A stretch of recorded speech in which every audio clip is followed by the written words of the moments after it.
Hello friends, welcome to Pandiyanar சமையல். இன்னைக்கு நம்ம பார்க்க போற ரெசிபி என்னன்னு பார்த்தீங்கன்னா ஒரு ஸ்நாக்ஸ் வகை தாங்க. ரிப்பன் பக்கோடா எப்படி பண்றதுங்கிறது தான். இதை மதுரை விருதுநகர் சைடெல்லாம் சீவல் அப்படின்னு சொல்லுவாங்க. இப்போ இதை எப்படி டேஸ்டா பண்ணலாங்கிறத நம்ம பார்க்கலாம். இப்போ தேவையான பொருட்கள் பார்க்கலாம் வாங்க. இந்த வீடியோவை ஃபுல்லா பாருங்க. அப்போதான் மெஷர்மெண்ட்டோட எல்லாம் கரெக்டா பண்ணீங்கன்னா தான் கரெக்டா வரும். அதனால ஃபுல்லா ஸ்டெப் பை ஸ்டெப்பா பாருங்க. இன்னைக்கு நான் இந்த கப்பில் தான் மெஷர்மெண்ட் பண்ண போகிறேன். எந்த கப்பு எடுக்கிறீங்களோ அதே கப் அளவுக்கு நான் சொல்கிற மெஷர்மெண்ட்லாம் எடுத்துக்கோங்க. இந்த கப்புக்கு நான் 2 கப் கடலை மாவு எடுத்துருக்கிறேன். 1 கப் பச்சரிசி மாவு. இது நீங்கள் கடையில் வாங்கின பச்சரிசி மாவாக கூட இருக்கலாம். நான் வீட்டில் உலர்த்தி காய போட்டு அரைச்சி வச்சது. இதை நல்லா ஜலிச்சு எடுத்துக்கோங்க. இதில் 1/4 கப்பு பொட்டுக்கடலை மாவு. இதையும் பவுடர் பண்ணி நல்லா ஜலிச்சு எடுத்து வச்சுக்கோங்க. நெருன்னு இருந்ததுன்னா உங்களுக்கு எண்ணெயும் குடிக்கும். நம்ம எண்ணெயில பொரிச்சு எடுக்கும் போது வெடிக்கவும் செய்யும். அதனால பொட்டுக்கடலை மாவெல்லாம் நல்லா ஜலிச்சு வச்சுக்கோங்க. 1/4 ஸ்பூன் பெருங்காயத்தூள், 1 ஸ்பூன் தனி மிளகாத்தூள் காரத்துக்கு, உப்பு தேவையான அளவு. இப்போ எப்படி பண்ணலாங்கிறத பார்க்கலாம் வாங்க.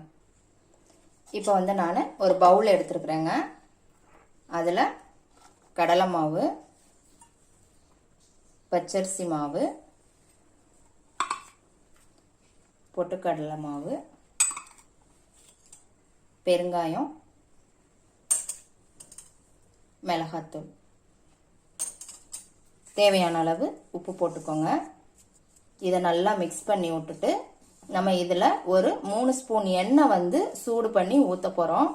நீங்கள் எண்ணெய்க்கு பதில் பட்ரு இருந்தால் பட்ரு கூட யூஸ் பண்ணிக்கலாம். எதுவுமே நல்லாயிருக்கும். எண்ணெயும் ஊற்றலாம், பட்டரும் ஊற்றலாம். நான் இன்னைக்கு எண்ணெய் சூடு பண்ணி ஊற்றிருக்கிறேன். பாருங்க, சூடாக இருக்கு. நல்லா கை பார்த்து கிளறுங்க, சூடாக இருக்கும். இதை நல்லா மிக்ஸ் பண்ணி விட்டுக்கோங்க. பாருங்க, எண்ணெய் ஊற்றினதுக்கப்புறம் நல்லா மிக்ஸ் பண்ணியாச்சு. இப்போ இதில் உப்பு காரம் எல்லாமே சேர்த்தாச்சு. எண்ணெய் ஊற்றினதுக்கப்புறம் நல்லா இந்த மாவை எல்லாம் அப்படி உதுத்து விட்டுட்டு அதுக்கப்புறம் நம்ம கொஞ்சம் கொஞ்சமாக தண்ணி சேர்த்து பிசைஞ்சிக்கலாம்.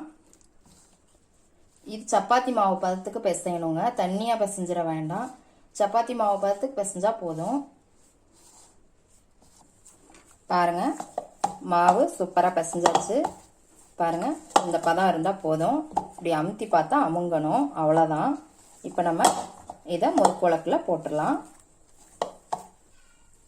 முறுக்குழக்கில் சீவலுக்கு இந்த மாதிரி தட்டு இருக்கும், இல்லைன்னா இந்த மாதிரி இருக்கும்.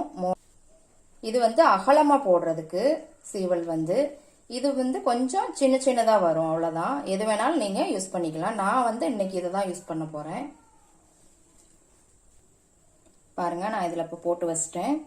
இதுல லேசா நம்ம சுத்தி ஒரு 1/2 ஸ்பூன் எண்ணெய் விட்டுக்கலாம். அப்பதான் மாவு போட்டாலும் ஒட்டாம வரும். அதுக்காக தான்.